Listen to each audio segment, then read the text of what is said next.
Paul Schaefer, ladies and gentlemen. Thank you very much. Thank you. Those autumn leaves, yeah. They groove by my window, hazy, cuckoo, kind of nutty kind of leaves. It's autumn, David. It's fall. You don't like the autumn, do you? It depresses me terribly. Yeah? Winter's coming, and of course, where I come from, Thunder Bay. Thunder Bay, northern Ontario. Yeah. It's real depressing because you know you're in for 20, 30 degree below weather. Yeah. And what is the earliest spring you would get up there in Thunder Bay? It's May. May is spring. Well, May, that's not bad. Well, yeah, they call it spring, but it's like, you know, here. Well, is it cold for a spring? Yeah. Still, it can be around 10 degrees, you know. What are you going to do this fall? What are you going to do this weekend? What am I going to do this weekend? Yeah. I got a little rehearsal with the Brigatti brothers. Oh. I'm going to be playing with... Who are the Brigatti brothers? Well, Eddie Brigatti was in the Rascals. Uh-huh. Young Rascals. Yeah. David, his brother, was in a group called Joey D and the Starlighters. Yeah. A little thing called Peppermint Twist. Those cats are going to be playing a little gig. I'm going to be working with them. Kind of excited about that. And just, you know, trying to stay warm in the autumn, that's all. Well, it's like 65, Paul. Freezing out there. It's freezing. Freezing cold out there. I have a big weekend ahead myself. What will you be doing? Thanks for asking, by the way. What's coming up for you, David? Oh, nothing. I'll be home watching kickboxing from the Philippines on cable. Okay. Take care of this. This is our Phil Donahue countdown calendar. Phil is coming to New York, and today we get to cross off another day. There you go. He must just be sick of this by now. They did it again last night, Marla. My God. Okay. They're crossing my... I don't know. It's a calendar. Every day they cross one off. Did it again, Is the caller there? Yes, Phil, the caller's there. It's viewer mail night tonight, ladies and gentlemen. Let's get right to it. Letter number 1 begins, Dear Dave, have you ever interviewed a head of lettuce on your show? Sincerely. Ladies and gentlemen, I'm sorry, we do not answer anonymous mail, okay? Dear Dave, I need the viewer mail segment of your show to calibrate the colors on my new TV. Oh, I see what he's done here. I have made 2 copies of this letter, so please give me a good close-up of your copy. Now, when the colors match, I'll be in for some mighty fine entertainment. Thanks, Neil Berliner. Well, sure, Neil, this is actually a service that we can provide for you here at Late Night. So I tell you what, just lean in closely. Maybe you want to dim the lights in the room so you can get a good look at your color swatches there on your letter, and I believe we'll be able to match them up. There you go. Just should be no problem at all there, Neil, if you...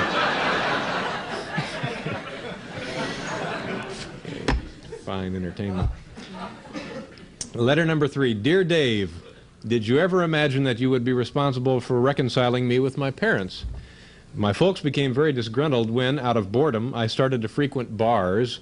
Watching Late Night with David Letterman has provided me, though, with the entertainment that no bar could ever attempt to match. My parents can now sleep soundly knowing that I am safe and satisfied at home watching Late Night instead of being in some sleazy bar. Well, this comes to us from Ina Kurlanchik. Ina, you give me way too much credit. I'm glad that you and your folks are getting along, but I really had... Dave, wait a second. David Letterman, wait a minute. When are you going to stop hiding your light under a bushel? That's what I want to know. You know, when I think of that girl's poor mother coming to you in tears... She's in bars every night. I'm at my wit's end. Yeah, that is one ugly story, but I don't know what the hell I can do for you. I know it's selfish of me to ask, but I'm sure she'd stay home nights if only your show were a little bit better. Better? We're lucky this thing's in color. What are we going to do to make it better? Well, Dave, I don't claim to be a network television executive. What if the show had someone, you know, ordinary yet peculiar? Maybe someone with absolutely no show business experience. Someone with no reason whatsoever to be on the show. Well, you might as well be asking for somebody from the moon. I think I found your problem.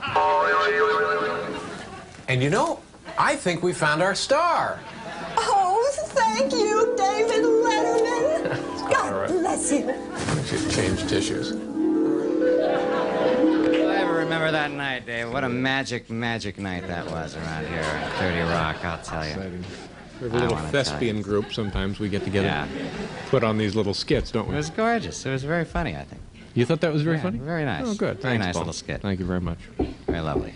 Well, here we are all the way up to letter number 4, I believe. Can that be possible? We've done 3 already, and it's time for 4? Okay. Hey, Dave, letter number 4 begins, what gives? Every time I see a movie, the credits include such titles as Key Grip, Gaffer, Best Boy, and Grip.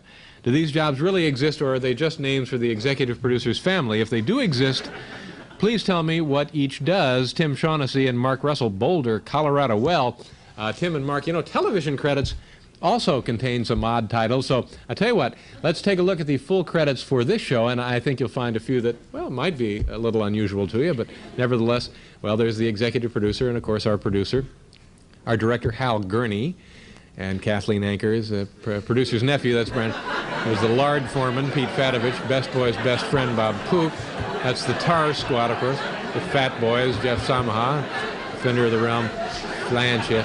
Shower Buddy, he's very popular. The Foam Sergeant, and Pulsing Lump Nurse, that's Jody Greenberg, and King of the Undead Season Hall. So it goes on and on. We have...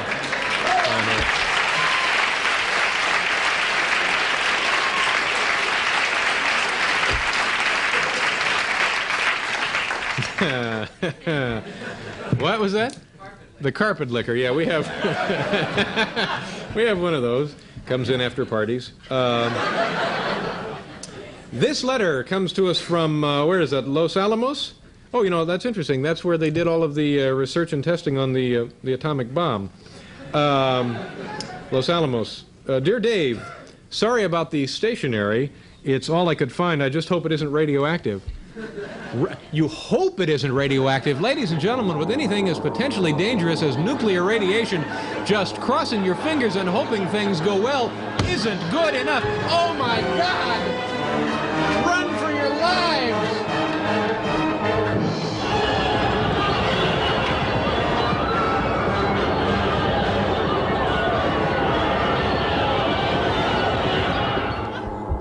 Wait! Don't shoot! Listen to me! Don't be afraid of giant stationery. He's my buddy. Okay. He's just a lonely guy. He means no harm.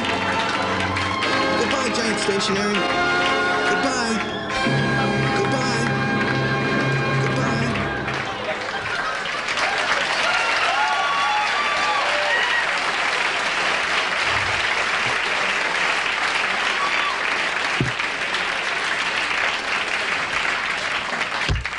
Okay, that's it. That's viewer mail for another week, ladies and gentlemen.